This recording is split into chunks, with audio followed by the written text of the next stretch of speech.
Villanova and FAU have followed very similar paths in recent weeks. A head-scratching loss, and then bouncing back to win a premier Feast Week tournament. So which of those is the anomaly, and which of those two teams do we trust more in the long term? You are Locked On College Basketball, part of the Locked On Podcast Network. Your team every day.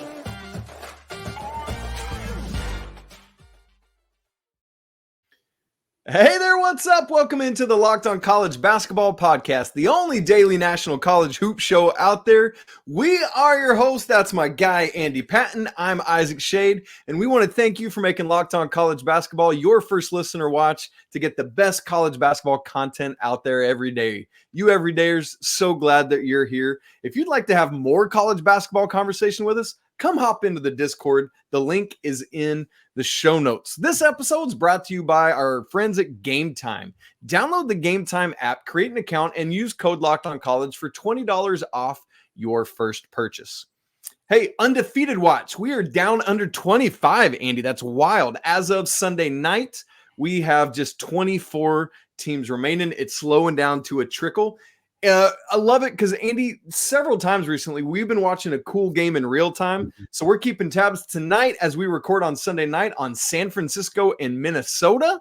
We're in the second half. The Dons are up 43-39. Got a good game going on the Warriors home court, about 16:45 left. So we'll keep you up to date on that. All right, coming up on the show today, we're going to talk about some unexpected depth in the Big 12. Andy, that's been wild. Of course, we got a six-pack for you because it's Monday. But first, we got to talk about some FAU and some Villanova running a very similar path. So, Andy, we already talked about it on Friday's show, but Villanova won the battle for Atlantis. FAU followed a similar path, working their way to the ESPN Events Invitational Championship, won that on Sunday by blitzing, and I mean blitzing Virginia Tech 84-50. Here's all you need to know. FAU led 25-24 and then won on a 19-0 run and ball game at that point. Virginia Tech couldn't hit a three to save their life. Yeah, there we go. So, Andy, here's the question I want to ask about this.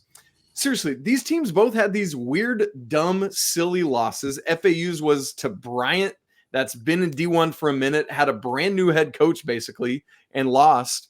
And then Villanova, it's completely escaping me who they lost to. Oh, it was at Penn, and so they had those. And then Villanova goes on to win Battle for Atlantis. FAU goes on to win ESPN Events Invitational. So it's a perfect time to ask this question. Which of these teams do you trust more in the long term? Let's have that conversation. Ready, set, go. Yeah, it's a tough question because they both have really different paths going forward. They sure do. Villanova has to play in the Big East. And Villanova I don't get it. Yeah, right? Is that like it's hard? No, Villanova has to play in the Big East Conference with, of course, UConn and Marquette, two of the top five teams in the country. Creighton is dipped a little bit, obviously, after their kind of mystifying loss to Colorado State. Still trying to wrap my head around that. Yeah, that was a unique one. I'll tell you what, I do got those Rams in the top 25 on my list, at least. I thought that was a really nice performance from them. But beyond that, for Villanova, I mean, St. John's is a team that's you never really know what you're going to get out of them, but that's not an easy out for sure. Xavier has looked better than I think a lot of people thought they would too. So they have a really tricky conference slate. They got some more solid non-conference games as well. And I think the other thing with Villanova is this is a new look roster. I'm more inclined to buy a team that suffers an ugly loss early in the season when they have new pieces that they're trying to fit together. And obviously they're not all new by any stretch. Justin Moore is he missed last year, but he's a guy who's been in the program for a few years. Eric Dixon, of course, has been a huge part of what they're doing, but you have to figure out what you want with TJ Bamba. You're trying to find a spot for Hakeem Hart, which they really have struggled to do so far for Coach Kyle Neptune. Meanwhile, FAU is the same roster. And that doesn't mean that you should severely punish them for these kind of mystifying losses like this one they had to Bryant. But at the same time, you kind of have this expectation that cohesion is already there. The coaching is already there. It's a guy who's been there for a long time. And I still buy FAU. I'm pretty excited about both these teams rebounding from early ugly losses and the performances that they've had.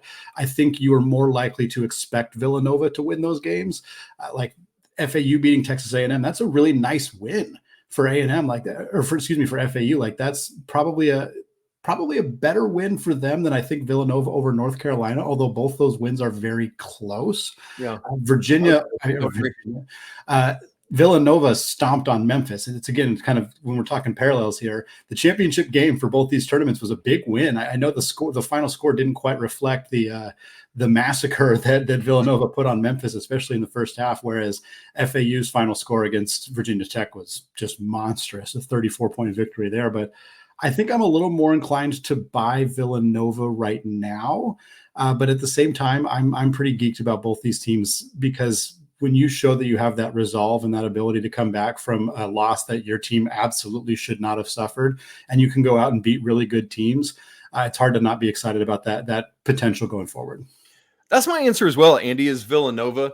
And that's not any disrespect to FAU. In fact, I wouldn't be surprised if when we get to Selection Sunday, FAU actually has a better record than Villanova, but I think that's by product of being in the Big East versus the American Athletic Conference. Although, as we've said multiple times now, thankfully, Memphis is looking better than we expected. So that's going to give FAU at least some level of real competition in the AAC. As we sit here today, Villanova is 14th at KenPom. FAU is 22nd. Pretty comparable on adjusted O and D, although Nova is slightly ahead of FAU on both. And I think, as you talked about, I love your point about the cohesion that FAU already has versus what Nova is trying to bring together. I think that's a critical thing to be aware of here. Kind of similar to what we said with Arkansas, right?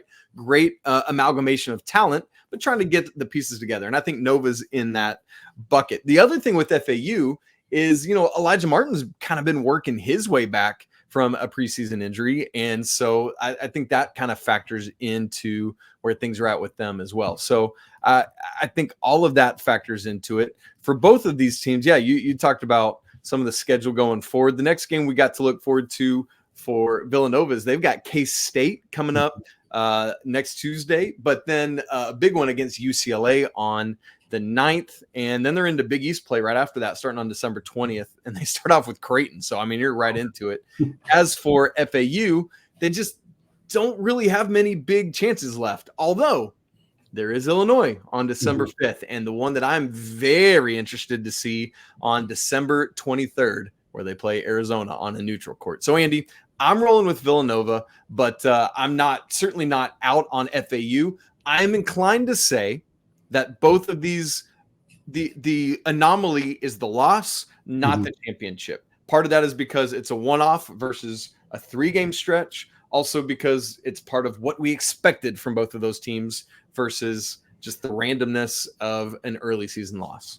Yeah, I think Villanova has more opportunities to get better. I think that's the main separator for me, just because of the quality of the opponents that they're going to play. And I think also just the fact that they haven't played a lot of minutes together. So the more minutes they play together, the better they will get. I don't think that's untrue of FAU, but they're further along in that process already, because they've played is basically the same team that had all that success last year. So that's part of the reason for me. I will acknowledge, though, too, we talk about how great the Big East is. It's not like the American Athletic Conference is a complete pushover. As fact, right now, as we're recording this, it'll probably change, but right now they have 6 teams in the top 100 at KenPom. Of course, Memphis and FAU are the top 2, and then you have North Texas. They're at 73 again as we're recording this. SMU is at 83, and then UAB and Tulane are 99 and 100. That's why I said it's probably going to change, because they're right on that borderline. Wichita State is not far Actually, behind. I just refreshed. Tulane is now 99th. So there you go. Wichita State's right around there as well. So this is a quality conference, certainly a step up from Conference USA, where they were last year. They brought basically the best Conference USA teams along with them. But I don't want to denigrate the conference that FAU is playing in, or imply that it's not necessarily going to help them. It's just, it doesn't hold a candle to this year's version of the Big East, which is absolutely incredible. Yeah. Well, Isaac, speaking of incredible conferences, the Big 12 is stronger than I think they've ever been, and it's thanks to some unexpected teams that are performing well above where they had their preseason expectations. Is it going to last? Before we get into that conversation, I want to tell you about today's sponsor, Game Time. Folks, we have the inaugural ACC and SEC Challenge on Tuesday and Wednesday. Perhaps you're realizing that you want to get out to one of those games, but you don't have tickets. Well, good news, you're in luck with Game Time. Game Time is the fast and easy way to buy tickets for all the sports, music, comedy, and theater events going on near you. Game Time also has killer last-minute deals, all-in prices, views from your seat, and a best price guarantee. You shouldn't have to worry when you're buying tickets to the next big event, and thankfully, Game Time has got you covered. They have deals on tickets right up to the start of the event, and even an hour after it starts. It is the absolute best place to find last-minute tickets. Take the guesswork out of buying tickets with Game Time. Download the Game Time app, create an account, and use that promo code LOCKEDONCollege for $20 off your first purchase. Again, create an account and redeem code LOCKEDONCollege for $20 off. Terms do apply. Download Game Time today. Last minute tickets, lowest prices, guaranteed. Folks, I want to thank all of you for making Locked On College Basketball your first listen or your first watch of the day. Shout out to those everyday listeners checking us out on YouTube. Folks, Locked On has launched the first ever national sports 24/7 streaming channel on YouTube. If you go to Locked On Sports today on YouTube, it is here for you 24/7, covering the top sports stories of the day with local experts of Locked On, plus all of our national shows. You can find Locked On College Basketball every day at, I think it's 2 p.m. Eastern time. Is that right, Isaac? 2 p.m. I think for when that goes live there. So folks, go to Locked On Sports today on YouTube. Subscribe to the first ever national 24/7 sports streaming channel. All right, Isaac, we're switching over. We talked some Big East teams with Villanova there. We talked, of course, about FAU and the nice run they've been on, but I want to talk about the Big 12. And instead of talking about Kansas and Baylor and Houston, which are the teams typically we're talking about when we're talking about the top end of the Big 12, I want to talk about teams that were projected to finish right near the very bottom. Because at the start of the season, we had Oklahoma was picked 12th out of 14 in the Big 12. BYU was picked 13th out of 14, coming off of a fifth place finish in the WCC, their final year over there. They were picked 13th, and yet here we are on Monday, November 27th. Both those teams are a combined 12-0. They are both top 25 teams at Ken Pom. We'll see if they're both top 25 teams as we're recording this right now, but really phenomenal performance. And we tossed Cincinnati in there as well, a team that was 57th at Ken Pom to start the year. They're up to 36 as we're recording now, and they're 5-0, 17-0 between these three teams that were kind of supposed to be those bottom feeders.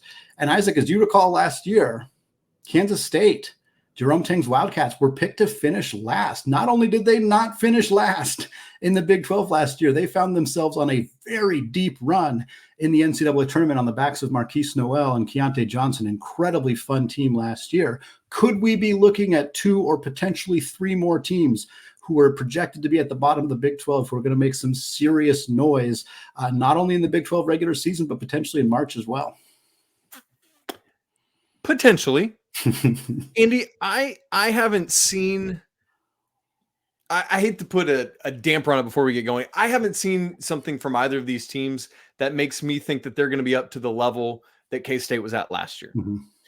That said, these are not Big 12 bottom feeders. Mm-hmm. I feel very comfortable saying that. I think that's what we've learned quickly and early. And Andy, I think here's just a broad brush macro level truth that we all need to recognize in the day and age of the transfer portal. This is going to happen in every conference every year. There are going to be teams that we're way too low on. There are going to be teams that we're way too high on, and we're not going to know it until we start seeing how all the pieces fit together and the sum is either bigger or less than the parts.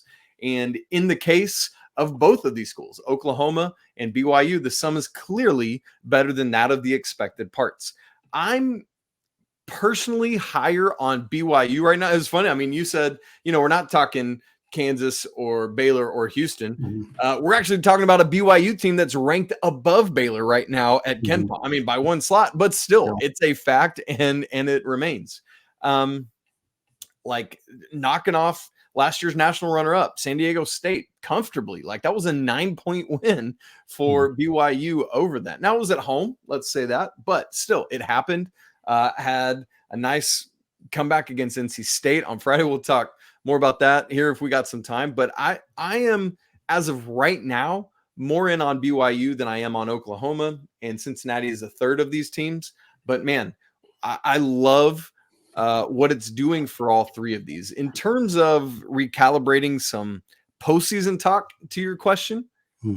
Why, with the right draw, these could be Sweet 16 teams. I don't think I would, based on talent, take them further than that. But I think they both, as of right now, are looking like, why can't they make the NCAA tournament? It'll be interesting to see how some of these wins age for these two teams. I mean, I think we've already kind of gotten a sense that maybe San Diego State, when we'll talk about them more later in the show, barely beat a not very good Cal team. I'm a little worried about the Aztecs. And certainly if you look at the Oklahoma side of things, I mean, Iowa and USC, I don't think there's any way that those age to be bad losses, but I'm not super high on the Trojans right now. I mean, they had that loss to Irvine. Now they have this loss to Oklahoma. They'll get Gonzaga on Saturday. We'll see how they end up doing in that game. Obviously, Bronny James's health is a big storyline for them right now. If he's able to return in the not too distant future, that could change the equation. But if USC and San Diego State are not the caliber of teams that they were in the preseason or that they even are right now, that does change our overall feelings a little bit on Oklahoma and BYU. Having said that, both these teams were not projected to be NCAA tournament teams by us when we did our Big 12 preview. Right. At this point, both these teams look pretty much like NCAA tournament teams. There's obviously a whole bunch of basketball to be played going forward. But Isaac, I'm going to quiz you real quick. Who are right now at KenPom? First of all, every single team in the Big 12 is in the top 100, which is just bonkers for a conference as big as the Big 12 is. But who are the bottom 4 teams in the Big 12 at KenPom? You got any guesses? West Virginia's got to be at the dead last. West Virginia is last. That is a good guess there. Oklahoma State's playing terrible. I'd go there. Oklahoma State is the second worst. Yeah, they're 87, and West Virginia's 98. UCF? Yeah, nice work. Central Florida is 77th, so that's the third worst in the Big 12. Man, I don't know who I'd go after. This is the tricky one. Cincinnati? No, it's Texas Tech, actually. Really? Now, granted, as of right now, Texas Tech's 47th, Kansas State is 42nd, and Cincinnati is 36th. There's not a huge gap between those three teams. But is there a big gap from Texas Tech down to UCF? I don't have it pulled up since you're quizzing. Yes, Texas Tech is 47th, UCF is 77th. That is far and away the biggest gap of any of these teams. So, So you basically have a strong top 9, really. Top 9 are in the top 50, and then the other 3 are between 77 and 98. So really interesting the way it's shaking out so far. Obviously, tons of basketball still to be played. It'd be for top 11, right? Not top 9, because there's 14. Yes, you're right. Yeah, sorry. Yeah. So really fun to see how this is shaking out. BYU has been fun because they have kind of multiple different guys who can beat you. You're never really sure. Noah Waterman had a monster game.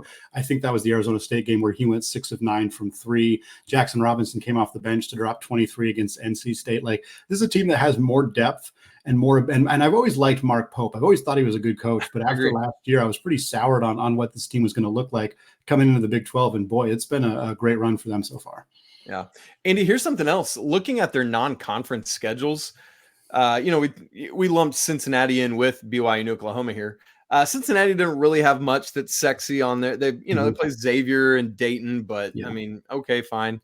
With BYU, they got Utah, nobody else in the top 100, but Oklahoma, Andy, 3 of their next 5 games are against top 50 KenPom teams. Providence, Arkansas, and then North Carolina in the Jumpman Invitational. So I feel like with the other 2 teams, we're not going to really learn a ton about them till Big 12 play. Oklahoma, they're going to go into Big 12 play, and we're going to know. We are going to know already. So that'll be interesting to keep our eyes on. Andy, I answered the question. Let me ask you directly your question to me. Does either of these 2 teams have a shot to be this year's K-State to the level that K-State was last year?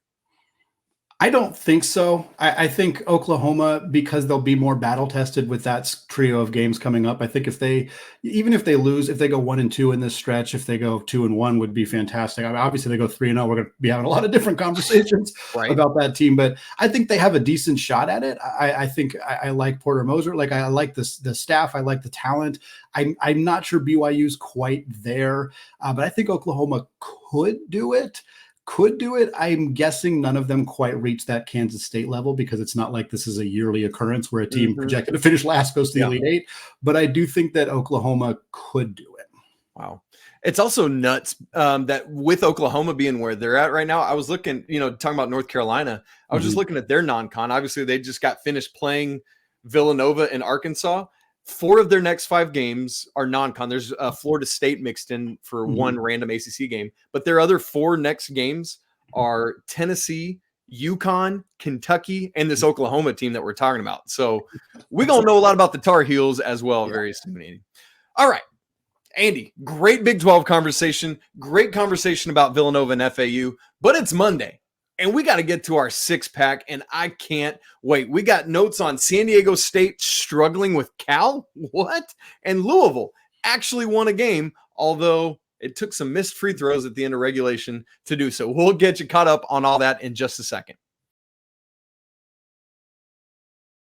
Right after I tell you that this episode of Locked On College Basketball is brought to you by FanDuel.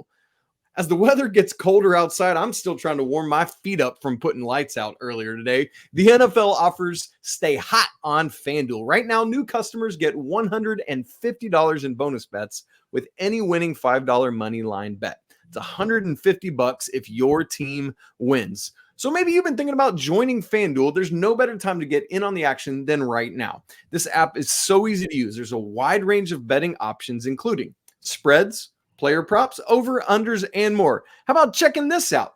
Final Four odds. You ready for these, folks? Right now, the lowest odds include Purdue at plus 300, and then Marquette, Duke, Houston, and Kansas all sitting at plus 430. It can't be all 5 of them, and certainly will probably not even be 2 or 3 of them. Yeah. That's the beauty of our sport. So visit FanDuel.com/lockedon and get in on the action this NFL season. FanDuel, official partner of the NFL. All right, Andy, 6-pack. Let me kick it off with the first one. We talked about the ESPN Events Invitational Championship game that FAU won. Man, again, Andy, what a performance. Yeah. I can't get over it. Great. Texas, by the way, I don't think we said it. All 3 of those games that they won were top 60 Ken Pom teams. Big stuff. Okay, 3rd place game, Texas A&M versus Iowa State. The Aggies win 73-69. On the surface, you look at it and say, oh, it's a nice 4-point win for the Aggies against a tough Iowa State team. Well, Andy, A&M, great bounce back from them in less than desirable circumstances. They lost to FAU, as we talked about. They were down 21 points in the first half of this game. They didn't have Henry Coleman III, and they didn't have Tyrese Radford. And yet, they come back from that deficit. They win the game. I mean, it's nice enough just to, put some game pressure on Iowa State, but they win the game. By the way, 5th place in the ESPN Events Invitational, Butler over Boise State. In 7th place, VCU over Penn State. San Diego State, Isaac, is coming off of a national championship appearance, but they have had a rough start to the season. We talked about that loss at BYU at the Marriott Center, but then they needed overtime to beat one of the worst Power 6 teams in the country last year in Cal. Now, Cal's, of course, a rebuilding team under Coach Mark Madsen's got a lot more talent than they had last year, but this game shouldn't have even been close. The Aztecs were up 63-54 with 6 minutes left in regulation after Jaden Leday hit a couple of free throws, and they didn't score again until overtime. 63 points, and they did not score for the final 6 minutes in regulation. The Cal Golden Bears had so many chances to win this one. Fardaz Amack missed a free throw that would have been the game winner. Jalen Tyson missed a layup that would have been the game winner. Cal blew it. San Diego State ended up with a victory, but boy, it's hard to feel super enthusiastic about the Aztecs right now in the early going. We're going to have another similar conversation about teams blowing it at the free throw line down the stretch. Andy, we had the Emerald Coast Classic Championship in which we got the wrong teams. This bracket was expected to be a championship game of Alabama and Oregon. They were playing in the 3rd place game. Meanwhile, the teams that upset them were in the championship, where Ohio State absolutely obliterated Santa Clara. They need Pajemski back, I think. Yeah. This game was 86-56. Never in doubt for the Buckeyes. Another great game for Bruce Thornton. 13 points, 7 assists, 3 steals. You love it. Andy, at some point soon, we might need to have a conversation about Ohio State. We'll keep watching to see what happens there. By the way, in the consolation game, Alabama took care of Oregon 99-91. Next up, we got Louisville versus New Mexico State. Louisville won. They won a game at home against the Aggies. A few years ago, this might not have looked so bad because New Mexico State was the best team in the WAC and was continually making the NCAA tournament. But this New Mexico State team is coming off of a horrendous season that got cut short last year because of serious hazing allegations on campus. It is a brand new roster. They're in the 250s at KenPom. Meanwhile, Kenny Payne's team really barely won this one. Again, they won in overtime, mostly because New Mexico State missed a pair of free throws with 1.5 seconds left in regulation. That allowed Louisville to, quote unquote, force overtime in this game, partly because, again, before those free throw attempts, Trey White had a wide open three-point look for Louisville. He knocked it down. Just tremendously bad defense from the Aggies. Again, neither team seemed particularly inclined to attempt to win this basketball game. It was a rough watch. New Mexico State ended up playing with 4 players in the final 20 seconds of overtime because they had 6 guys foul out in this one. A complete mess of a basketball game. Shout out the Cardinals for at least getting the victory. They are 3-3 on the season, but quite honestly, you could make an argument they should be 1-5 because they had that 1-point win over UMBC in the season opener. Of course, really didn't do a lot to deserve a win here against New Mexico State. But they almost beat Texas. So I don't know. I don't know what we're doing with this Louisville team. They're obviously not good. They seem to be able to play up to some high-level competition. Maybe that'll make for some fun in the ACC, but certainly not looking so good here for Kenny Payne. Let's move to some Big Ten on Ivy League action, Andy, where Indiana, the Hoosiers, knock off Harvard 89-76 on Sunday. We bring this up because Kalel Ware, my man, had 28 points and missed just 1 field goal, Andy, 12 of 13 from the field. Not to mention, man, I wish I had this fantasy line from him. 8 boards, 3 assists, 3 steals, and 2 blocks. A really nice bounce back after him from some struggles when they played UConn, where he was 7 of 21, which I'm really good at math. That's exactly 33.3 repeating percent, Andy, from the field. By the way, another quick Big Ten note. I mentioned about Ohio State a second ago. Their only loss is to Texas A&M that we talked about. They beat Alabama, as we just said.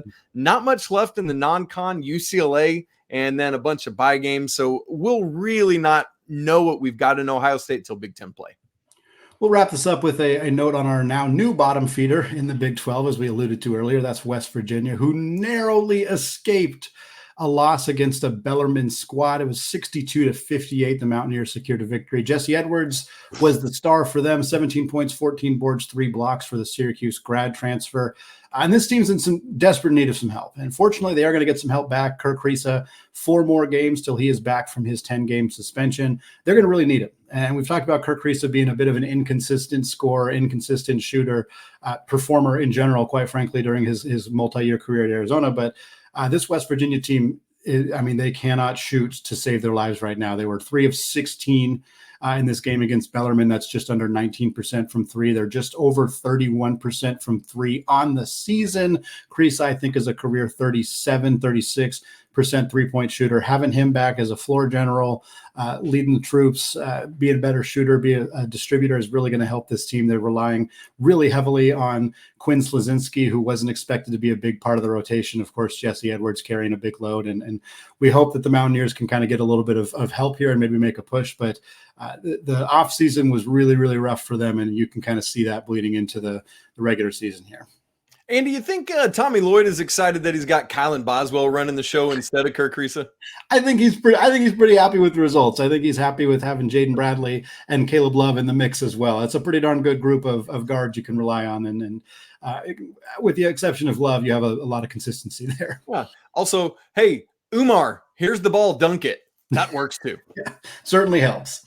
Well, folks, that's going to wrap us up for today here on the Locked On College Basketball Podcast. We're going to be back on Tuesday with a big, huge preview of this incredible ACC SEC challenge. We got so many fun matchups, a few not quite as fun matchups that we're going to talk about here as we get into this challenge and getting to see a little bit more of what we like out of teams like Kentucky, Miami, North Carolina, et cetera, et cetera. Going to be an absolutely fantastic opportunity for us to break that down coming your way on Tuesday's show. But again, that's going to wrap us up for today here. Thank you so much for making the show your first listen or your first watch of the day.